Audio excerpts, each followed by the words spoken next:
Bismillahirrahmanirrahim. Assalamualaikum warahmatullahi wabarakatuh.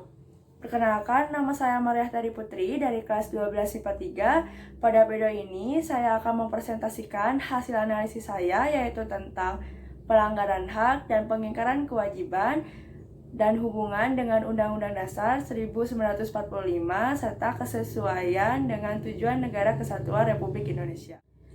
Siti adalah murid SMA yang hidup dengan ayahnya. Ayahnya adalah pekerja bangunan dengan mendapatkan gaji pas-pasan. Suatu hari, karena adanya COVID-19, banyak berita ribuan pekerja di PHK. Siti baru saja pulang sekolah, ia sempat dapat berita dan mendengar tentang pekerja yang di PHK akibat COVID-19. Saat tiba di rumah, Siti mendapatkan kabar buruk, yaitu ayahnya telah di PHK seperti yang diberita. Kondisi ekonomi keluarganya pun menurun dan biaya sekolah Siti pun menunggak, yang membuat Siti tidak bisa melanjutkan sekolah. Dan akhirnya Siti memutuskan untuk bekerja membantu ayahnya mencari uang. Tidak punya pilihan lain, ayahnya Siti berani mencuri untuk memenuhi kebutuhan sehari-hari, kebutuhan keluarganya. Aksi tersebut tertangkap oleh polisi dan dimasukkan ke penjara.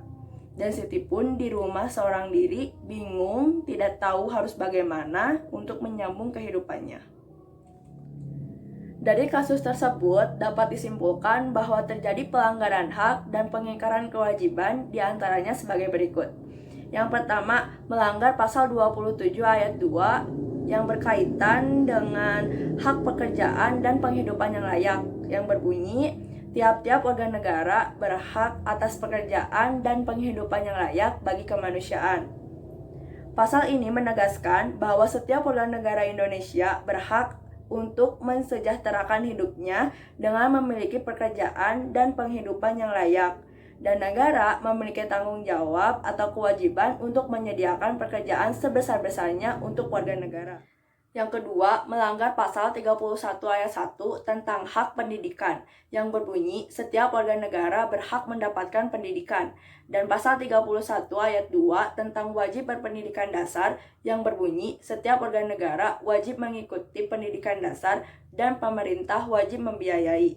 Pasal ini menegaskan bahwa warga negara Indonesia berhak mendapatkan pendidikan dan negara mempunyai tanggung jawab dan kewajiban untuk membantu warga negara terutama soal pendidikan dengan cara memberikan bantuan sebesar-besarnya. Yang ketiga, melanggar pasal 30 ayat 1 tentang kewajiban dalam pertahanan dan keamanan yang berbunyi tiap-tiap warga negara berhak dan wajib ikut serta dalam usaha pertahanan dan keamanan negara.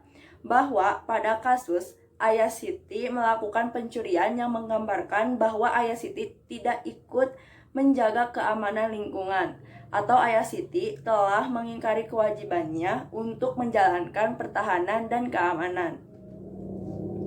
Sehingga tujuan negara yang tercantum dalam pembukaan Undang-Undang Dasar 1945 pada alinea keempat yang berbunyi melindungi segenap bangsa Indonesia dan seluruh tumpah darah Indonesia, memajukan kesejahteraan umum, mencerdaskan kehidupan bangsa, melaksanakan ketertiban dunia yang berdasarkan kemerdekaan, perdamaian abadi, dan keadilan sosial belum terlaksanakan dengan maksimal karena hak warga negara Indonesia belum terpenuhi seperti hak mendapatkan pendidikan, hak mendapatkan pekerjaan, penghidupan yang layak, dan kewajiban warga negara misal dengan melaksanakan ketertiban belum terlaksanakan dengan maksimal. Sekian presentasi yang dapat saya sampaikan. Mohon maaf apabila ada kekurangan dan kesalahan. Terima kasih atas perhatiannya. Wassalamualaikum warahmatullahi wabarakatuh.